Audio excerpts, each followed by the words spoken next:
question I wanted to know is, how do I beat the A students? Because in school, no matter what class I was in, I was always a C student, no matter what happened. I was, how come I'm always a C student?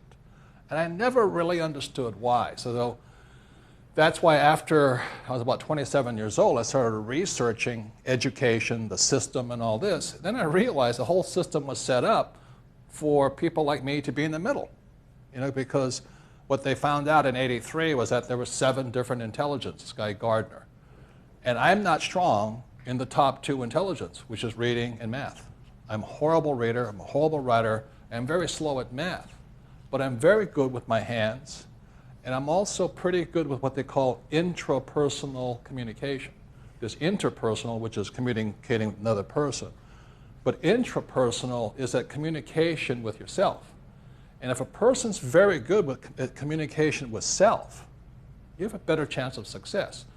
So the way I chunked it down, this has been 30 years, and again, I'm not a rocket scientist or a brain surgeon, is that the way you beat an A student was, I finally figured it out, was that we had 3 parts to a brain. We had the left brain, the right brain, and what I call the subconscious brain. Generally, when we say somebody's good at reading and writing and math, they're generally left brains. So these are the guys that do well in school. That is not me.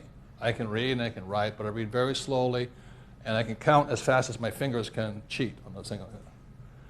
And the right brain is the creative side. So this is analytical, and this is creative.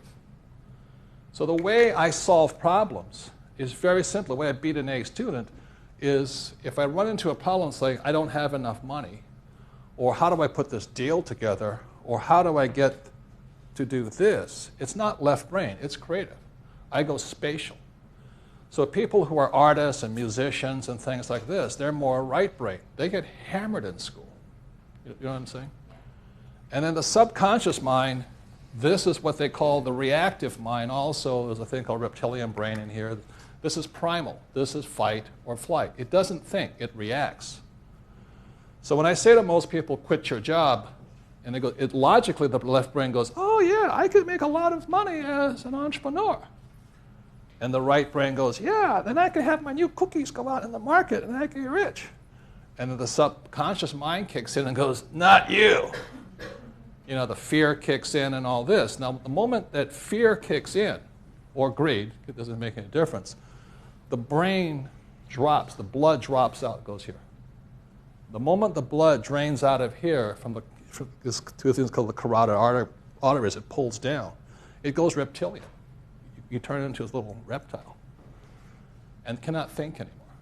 So that's, for the last 30 years, I've been watching that. So when I talk to certain people, don't mention who, I talk to them, they go reptilian on me so fast, I can't believe it. What if I fail? What if I make a mistake? It's too risky out there. Or that's fear. Another one's greed. When the real estate market was climbing, all of these guys who had no business in real estate jumped in. Ah! And the market crashes. Ah! They all jump out. So in other words, they go reptilian. Does that make sense? I call it the lizard.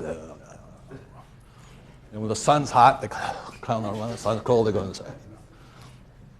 And they can't think because this is thinking. Does that make sense, guys? So the other side of it is, with me personally, there is the battle between the fat boy and the stud. I mean, every single morning I wake up and the stud says, okay, time to go to the gym. The fat boy goes, nah, not this morning. I don't think so, I think I'll have a little chocolate latte